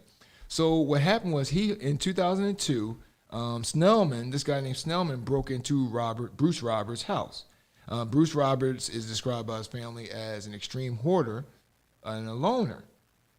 He kept Snellman's body for 15 years. Now, there were 70 bottles of air freshener surrounding Snellman's body. Now, and so an obvious effort to mask the smell. Now, what happened was Bruce eventually died in the home. Neighbors, seeing Bruce, even knowing that he was an extreme hoarder, but he always collected his mail, seeing his mail pile up, they called the authorities. Authorities come in, find Bruce bent over Robert, on bent over a stove, dead. All right, so emergency services broke down the door and they found him and all that rubbish. Now, this started in 2017. Then they found July of 2017. It took them until May of 2018 to find that body. So even after a year after they had been in the house cleaning it out, this body was eventually found. Oh, also along with 13 firearms that was discovered in the inquest, but they can't determine which gun was used by Roberts to kill Snellman. But Snellman was last seen in 2002, shortly after he was released from prison for drug supply, which I imagine that's the Australian way of saying drug possession. He had 66 cents to his name at the time of his disappearance, according to bank records. So Oh, hoarding. Sick. Hoarding is a sickness. Yeah. That's why I don't watch that show. What's that show? I watched maybe 3 episodes. I'm not watching that. It's horrifying. Hoarders Who can live like that? Right. You ever see some people's cars that look like they? Yes. Oh my God! I just want to pull them over and like, right. I had an old coworker. Her car was like that, and she had a house, and what have you. But cups of fucking Dunkin' Donuts everywhere. I remember one time I'm looking at this one car. I'm at the mall, and it just looked like the lady just pooped all in the back seat. Wow. It's smeared all on the back seat, all on the window. I'm like, ew, you're nasty. And you're in this mall right now? Oh, goodness. There's no way. Why didn't you get COVID? Pause on the COVID. COVID vaccinations are very important. So if you're a vaxxer, please make sure you're getting your vaccinations and all that good stuff. Oh yeah, I got third week. That's you. I'm not doing it. Right. He's going to wait till the science is I'm going to continue to wear my mask. I'm going to continue to wear my mask. And actually, you are very good about that. Like, I've yet to see you outside of these doors without a mask. No, I ain't playing. Yeah. Shit. That shit kept me well. I was well. You heard me. This station been open. And different people can come up in this drain. I'll be well in my zone. Oh, that brings us to the end of our third block. And remember, the D Train is brought to you in part by the Browning Group. The Browning Group is a full-service, bonded, licensed, and insured private investigative service firm. They specialize in workers' comp investigation, civil investigation, security, process serving. Give them a call. They'll process, secure, and do it all. Go to thebrowninggroup.llc.com, and when you get there, tell them you rode the D Train there. You're on the D Train with Darren DeVoue on cmpradio.net.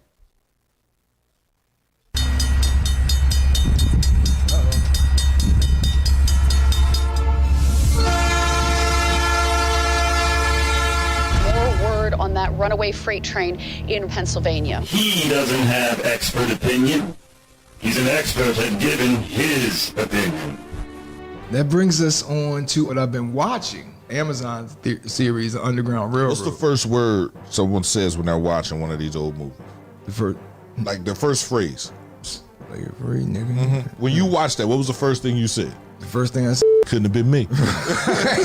But between this show, The Underground Railroad, the show that we recently watched, Them, which was about the family who moved into a white neighborhood during the Great Migration in the 60s, and that show, the movie Antebellum with Janelle Monáe, where she's kidnapped and placed in a modern day plantation.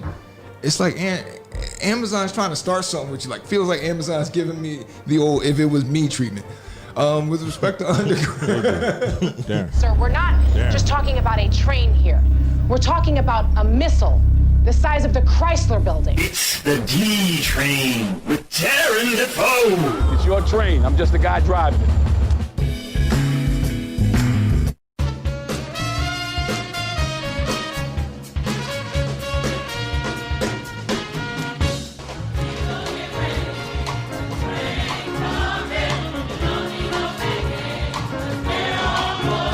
Recapping the week like no one else. A 31-year-old Orlando man was killed on Interstate 95 after he performed a motorcycle stunt and fell off his bike. Oh, he got ran over? Witnesses said the man stood up on his motorcycle seat, put his arms outward, lost control, and fell off the bike. He got ran over? A Chevy Equinox and a Hyundai Santa Fe were traveling behind the motorcyclist. Troopers said the vehicles both ran the rider over. See, due to the rider condition, troopers said they believe that other vehicles may have run him over as well. Absolutely. On the D Train with Darren DeVoue. Get ready.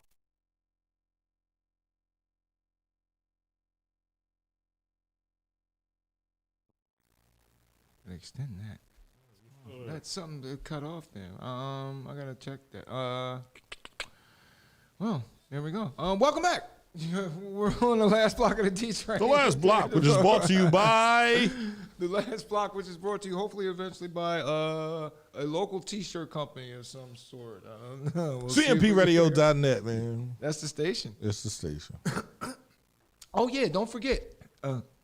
Please, if you ever missed the show or don't get a chance to check out the show, or excuse me, if you missed the show, you can go to the CMP Radio Facebook page or YouTube page, and you can check out all their content as well. You have a multitude of shows. Like coming up after us, we have Mental Health Awareness with, I forget her name, Christina McIntyre, as well as, so what you should do is when you go to the Facebook page or the YouTube page for cmpradio.net, you should hit the subscribe button. And if you haven't yet, you really should ask yourself why. In the mirror, look at yourself and ask, please, inquire. Let's get a little local with our first story.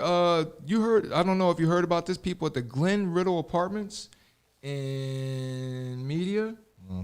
They lost 250 people. They lost their water, drinking. They were without drinking water for 2 days because of the construction on that evil Sunoco Mariner East pipeline. They broke a water line, so residents' lives were disrupted there. It's the latest incident, and that occurred this past Wednesday, by the way. It's the latest in a line of runs as people fought. Remember now, there was a whole lot of opposition over the years for this before this took place.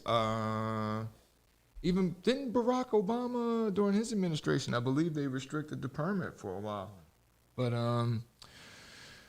these people eventually, with Trump when Trump was in office, those fossil fuel industries got the go ahead for everywhere. Even the Arctic, go ahead, tear it all up, boys. Let's get this dollar. Let's get it done. Yeah. The last 24 hours, so the people, Aqua, which provides the water, is taking samples to test, but until they see the results, they told residents not to drink it because the water could obviously be contaminated. He said Sunoco, a resident said Sunoco provided bottled water, but thanks. I wouldn't need the bottled water if you weren't messing around in the first place. Speaking of water, that moves us on our next story. Speaking of water, I did not know, P, the Chester Water Authority, a company is trying to acquire the Chester Water Authority. There was a meeting at the State House in Pennsylvania that got pretty contentious over this because this private company is a for-profit company that's trying to acquire the Chester Water Authority. And there was a state councilman that took the proponent of this buyout to task because, of course, when you have a for-profit company, and I lost my article, so I forget what this. I forget what the name is called. There's a name to this technique where a for-profit company takes over a public utility, and I forget what the name is called. But eventually, what's going to happen when prices are going to go up, and those higher prices will be reflected not on shareholders, but of course on the ratepayers. Customers, you people in Chester, most of our viewing audience, or most of our listening audience here at CMP. So the councilman was taking him to task because the gentleman tried to skate over that fact that it will eventually be the residents who suffer of Chester who would suffer. Not just Chester. Chester Water Authority. Aston, okay. It serves. I think it goes all the way up to Garnet Valley. Okay. I think. Now Eddystone has Aqua. Okay. It serves more than just Chester. Right. The immediate Chester area. So. And just for-profit water. I mean, that's the thing we need. Like hospitals should not be for profit. Water companies. I'm sorry. And this is why we live in a capitalist society. Everything is for profit. And everything can make someone else rich, right? So once people are robbed of their freedoms, meaning they don't know that they have a voice, because your freedom is about your voice. Freedom is about how you feel about things. If you can't use that, then you don't really have freedom. You understand what I'm saying? And they can say, freedom of speech is the First Amendment, right? Right.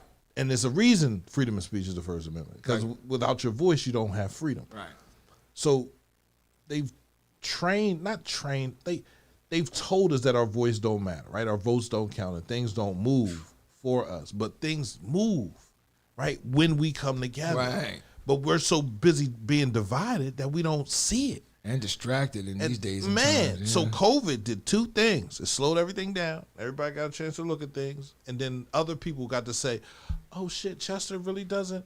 Oh, y'all taking advantage of those people down there, right? You feel me? And people begin to speak up and come together. So, The bright side of the pandemic. The bright side of the pandemic is that it shined a light on the communities that had never had light before. And actually, Pete, it's funny you say that because now our next story, Delaware County will be revised its ethics code this past week. Or excuse me, a report from the Delco Times, Delaware County revised its ethics code due to, let's see, hold on, because I lost that. Delco Ethics Code. Oh, wait. And I know that, there we go. Wait, no, I should have said Delco Times too. They revised it in order to hopefully to curtail the time of corruption. Let's see. I had it. There we go. No. There we go. From WHYY. They're going to end soft corruption. Now, what's soft corruption, you might ask? Soft corruption is you can't have financial interest in the contracts that you're handing out. Yeah, so they're going to try and curtail that. Look, I wish they. Why didn't they have that before? Right, that should go without saying. It's a total conflict of interest. Let's sit there and say because the water company and Delcora were always ran by Republicans, and now they're trying to sell them, and now they want to put it on the mayor. I don't put everything on the mayor, right? There are some things that are absolutely not his fault, right? After 150 years of the county running this way and sucking the resources out of Chester, then he stands up and says, y'all ain't doing this no more, but you still have to talk to us because we don't know what the hell's going on. So at the end of the day, you just waking up to a fire, you automatically assume it's the neighbor's fault. Whole time it was just socket that was setting it off, right? Because you don't know. So it's like it's so many things that we have to come together. We have to learn. We have to talk about. We have to have conversations. Without conversations, we're dead, bro. Amen. And I wish they'd have thought of this in Philly years ago. That's the kind of thing that keeps that city behind. Right. It was unanimously approved. And it amends the county administrative code by adding a section that explicitly prohibits council members and immediate family members, here's the qualifier though, from knowingly having financial interest in an entity involved in a contract with the council. So we'll, we were almost heartened, then it went back. They're good at leaving those loopholes, boy. Knowingly, I didn't know. Our next story, SEPTA's Somerset station, which has had quite the pandemic, being shut down due to the safety risks.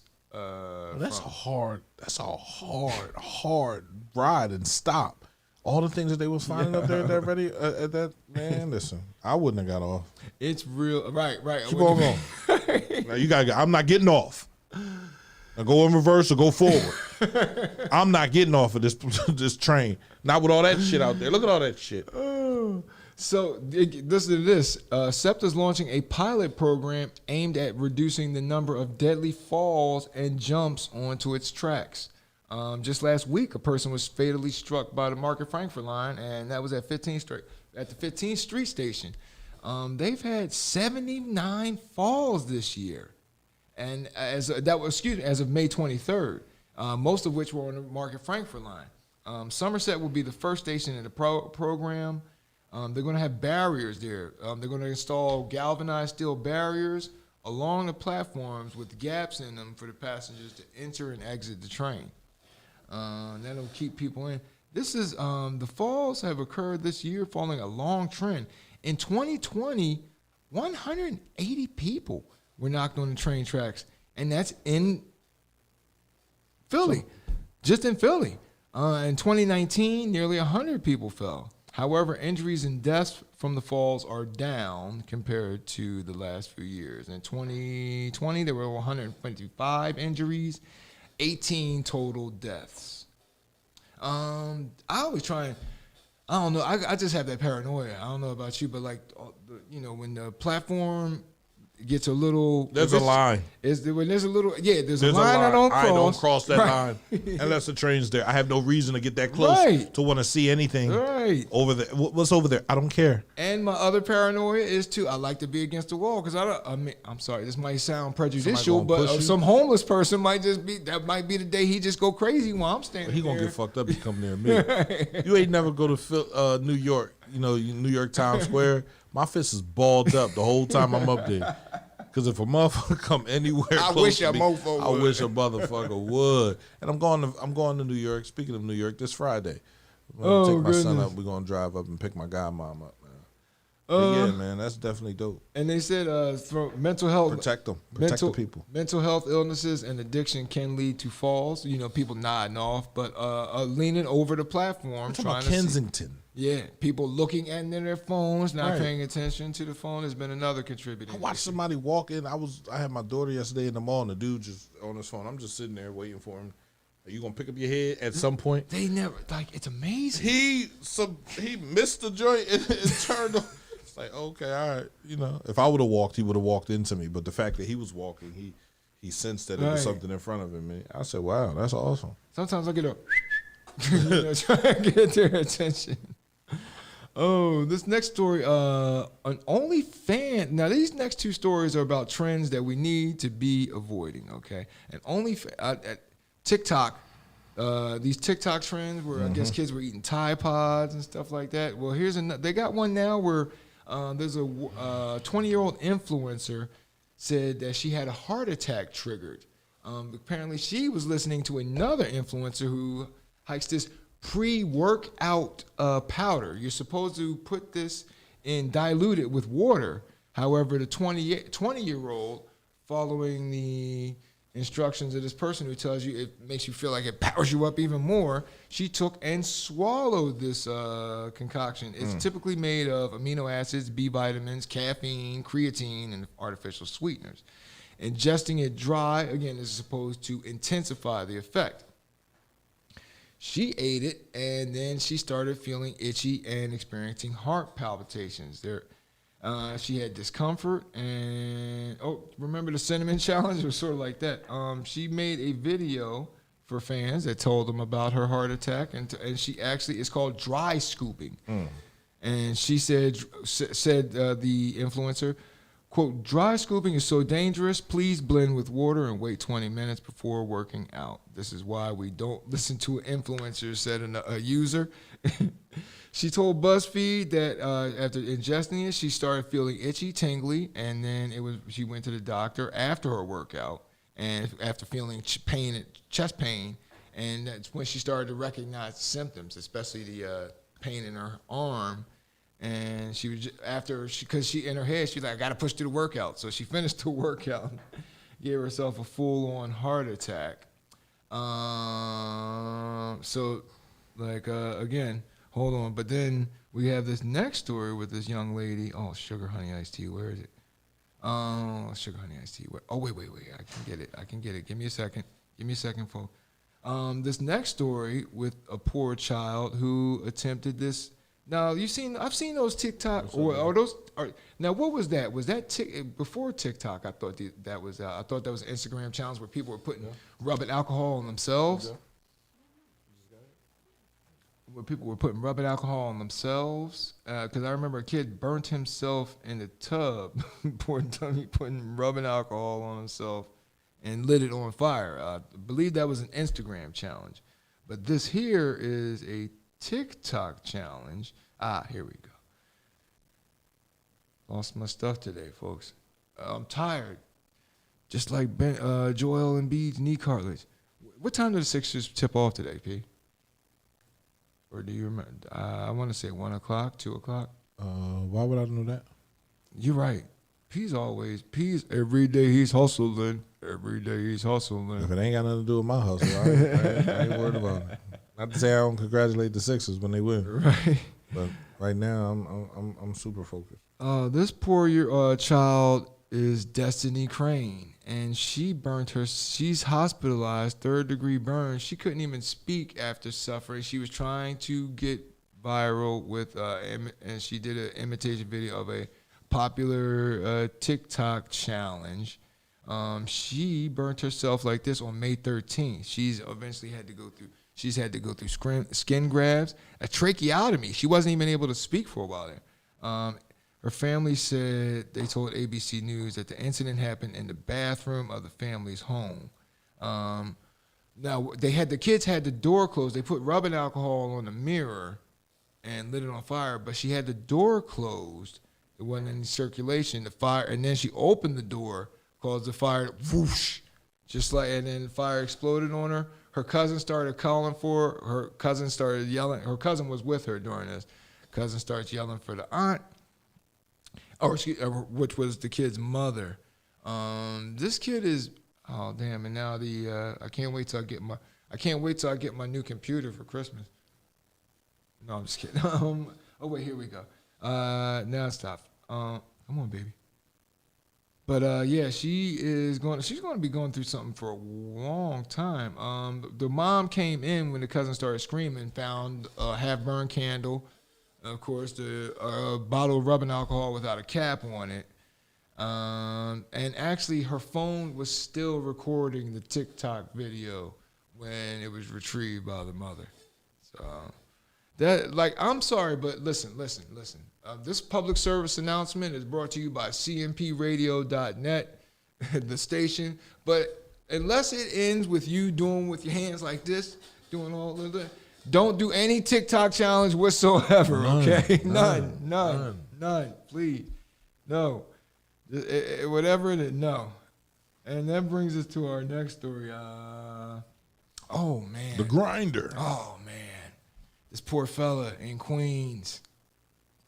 He slipped and put his hand in the grinder. He got he works in a deli. He got his sleeve got caught and dragged his arm almost up to here in the meat grinder. Yeah. So he's I wonder if they started a GoFundMe for him, but I wonder if no, this is me. I had this joke sound.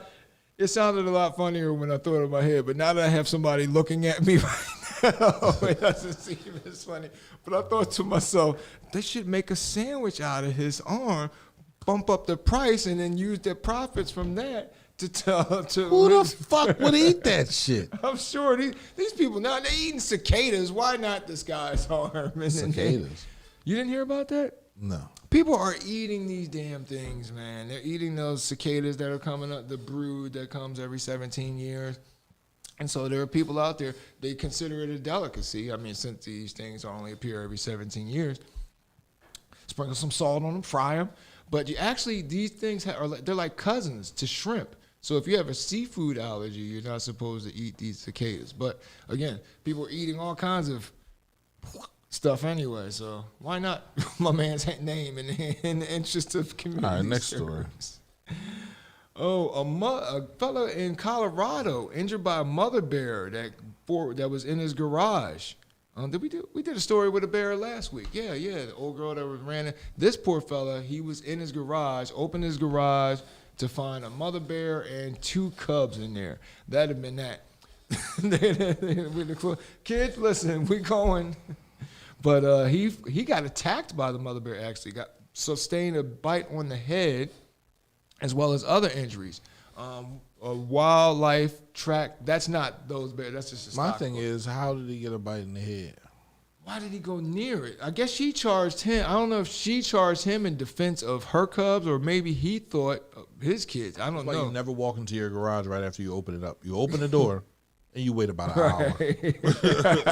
Especially if you live in a place where there are bears and shit like that. And you open it up and you wait an hour. The bears made their way in because he had bird seed and what have you that was unsecured and it attracted them. So that's a good thing. That's why you take your kids camping early. You learn that in camping. You wouldn't know. Huh? You wouldn't know. I wouldn't know. Yeah, you got to rig that bag between two trees. This is just, nice and good. and I don't live, but I just know for safety. If I live in an area where there's heavy woods, I'm not opening my garage and walking right in there. It could be a fucking mountain lion in that bitch. It could be anything in there. Right. I'm opening it up. I'm gonna wait for an hour, and I'm gonna make sure I got some speakers in there. Make it very uncomfortable for the motherfuckers. And any food needs to be secured. Anything that's in there needs to get the fuck out. Yeah. Get out now. Next story. That's horrible. Then that moves us.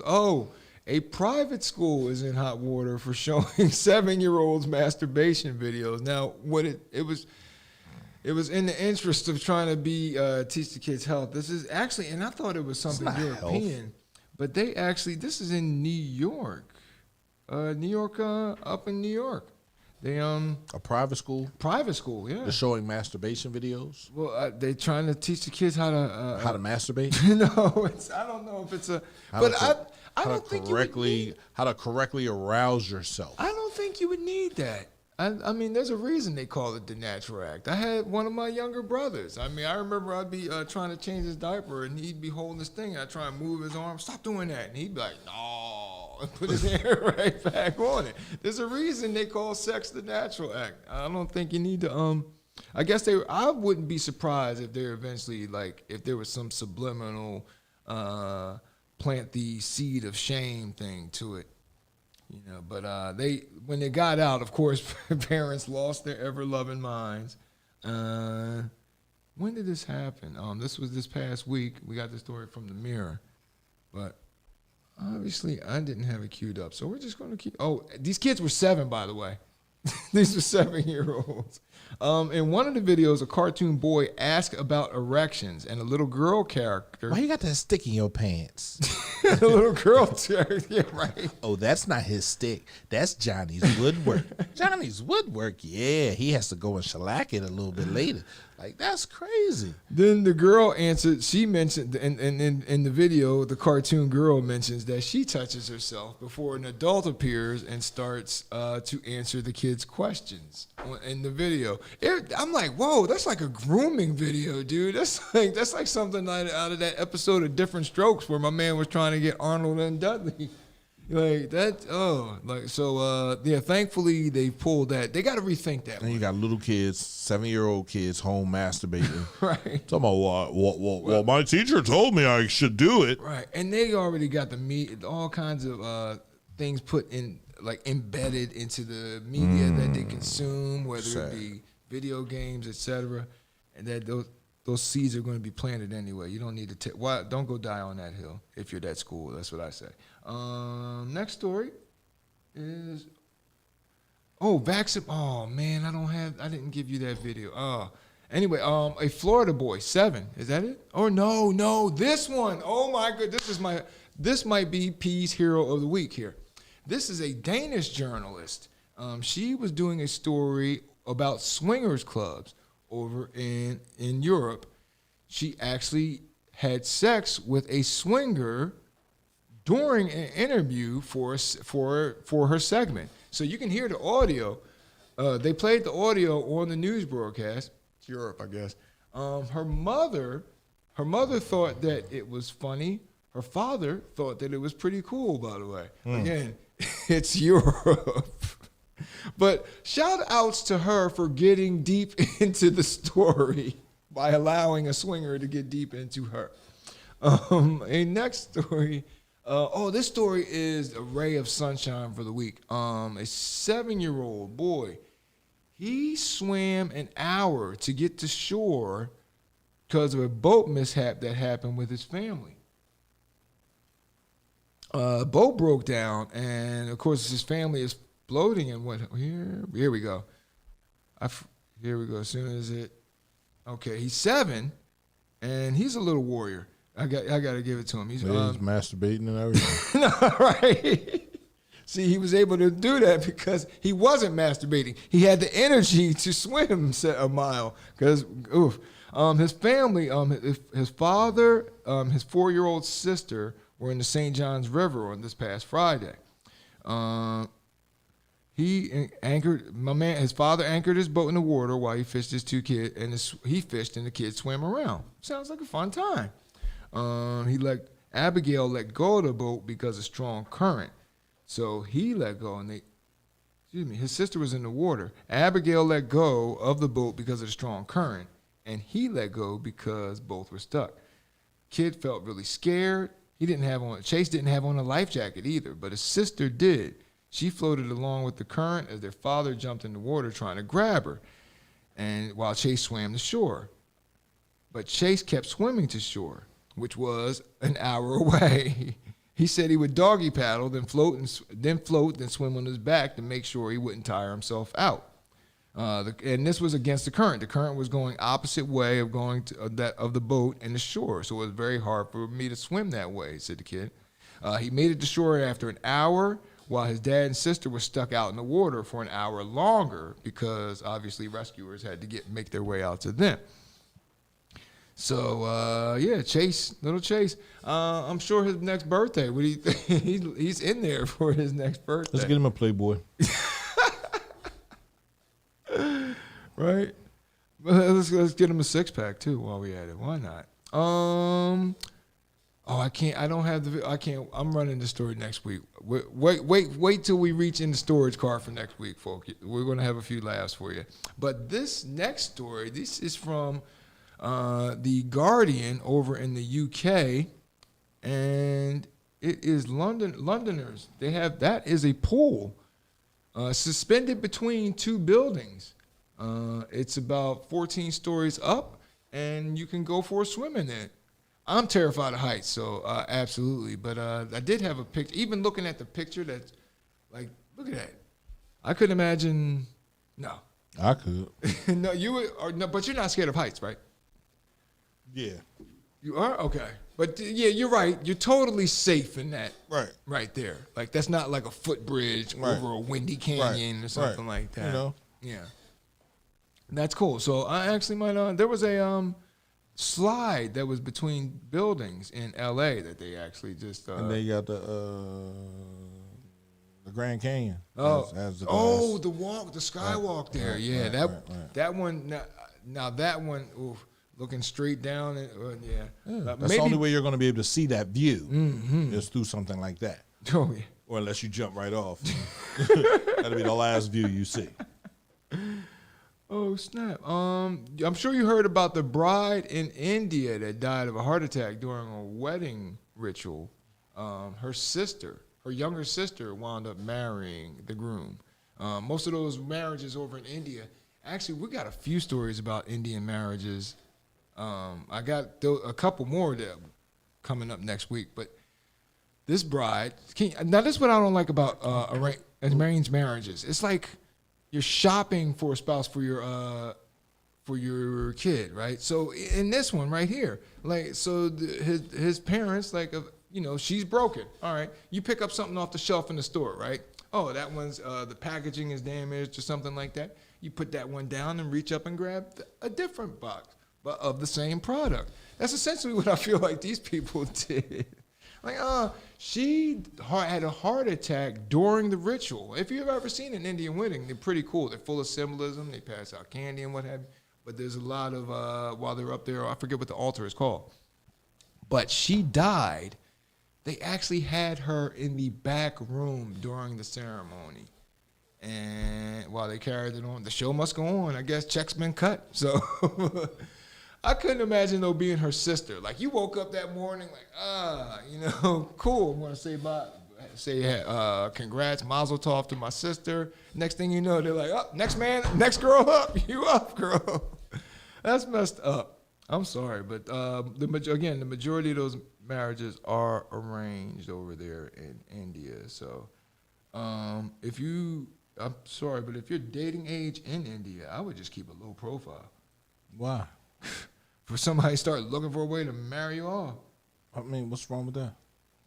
Do you think that's their culture, though? But, that is their culture. But so this that's what is they my do. question. Who do you think has a happier life? Those that are forced to marry and learn to love each other, or those that automatically assume that they like each other right off the bat? And under false, because they've been fooling themselves Right, that what right, they right. want to be true, Right. they've been believing to be Right, true, and there right. you go. And they come here, they make kids. Their kids become doctors. They own 7-Elevens. Right. Who's winning? I saw like because marriage, like that arranged marriage is a business arrangement. It is. And that's what only over the past few centuries, a couple centuries have it become about love.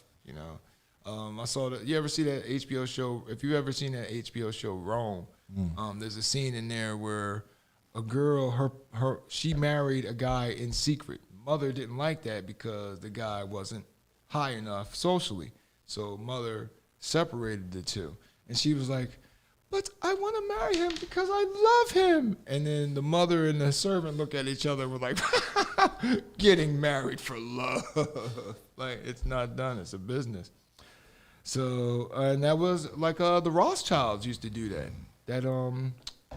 That family famous with the whole jewelers, the Rothschilds, when they were produced, like, so say P, you got your sister, P's sister, P has his kids, his sister have a kid. They would marry their kids to one another, keeping the family, or like if there was a bunch of siblings, there was about 5 of them, so the kids would intermarry in order to keep the business In the family. off. Yeah, Right. There you go. No outsiders. That's why I'm going to keep having kids. There you go. You got my slack covered. Absolutely. I'm not selfish, man. Oh, man. Why I got to be selfish? You talking about I got your slack covered, man. That's what you was put here to do. You weren't put here to do anything else but that. Make children, right? Love them and make sure their lives are purposeful. Okay. Right. I had to, a relationship. You're right. You're right. Right. You know what, P? I'm going to go out and make a baby today. No, you're not. You're too old. Right. My over. swimmers over. just float on their back They're now. just like, They're man, whenever we get there, bro. Whenever we get there. Oh, that brings us to the end of this week's run. Hey, Mom, how you doing? That brings us to this week's run of the D Train with Darren DeVoue on CMPRadio.net. I'd like to thank all of our BIP passengers for tuning in once again. Hope you continue to enjoy the show. Don't forget, you go to the CMP Radio Facebook or YouTube page, hit the like button, smash the subscribe button, or you can pound it too. P yelled at me about the table last week. I don't want to get cussed out. You can hit the table. All right. It'll be a new table in here in August. Boom. All right, so there we go. Special thanks to the Browning Group, one of our proud sponsors, and the Mad Greek. And don't forget, we'll be back next week. No, we won't? No. My daughter's ceremony is next week. Oh, your daughter's ceremony? Yeah. Well, it's a brunch. Oh, that's so cool. It's from 11 to 3. Oh, I might do it. Can I come in here and sit and do a skeleton show then? Because it's just you. Yeah, it'll be because I'm nothing without you. So it'll be a nothing show, folks. It won't be a nothing show. I'll just be rambling. You can do it. You can do it from in this room. Okay, I'll try. From in this room. We'll set it up. We'll set it up Saturday. We'll put enough energy into it where you can do it on your own. We'll give it the old college try. That'll be cool though. Like the train keeps on rolling. Right. It has to. It has to. Thank you so much, P, for joining me. And look, your mom said, no, you are not. You are not too old. Not too old for what? Oh, shoot. Get the swimmers Yo, in there. she is about that. Like, she is about that grandchild life, too. Right. She is. Right. She You're is like, worthless if you never give me a grandchild. She is the Jesse Jackson of people with no grand. She is keeping hope alive. Right. Down with dope, up with hope. Thanks again, folks. And again, we'll see you next week. And congratulations to P and P's daughter. High school graduation? High school graduation, Parents? man. She's going to Lincoln. Okay. Nice. Majoring in biology. Nice. She wants to be an OBGYN. Nice. Right. So, I'm excited, man. I'm definitely excited. And congrats to all you parents with graduating children. It's just as much an accomplishment for you as it is the kid. It took a lot of blood, sweat, and tears on your end to get his or her ass there too. So congrats to all y'all. We'll see you next week. God damn, bro. Oh, what'd I do? Nothing. You ain't do nothing. I didn't give you a proper tag, out? I don't know. We're going to find it. Oh, wait. We're talking about Here we the go. heroic work of 2 men. We're going after your train. No. Drink if you're on all night long. Drink if you're on all night long.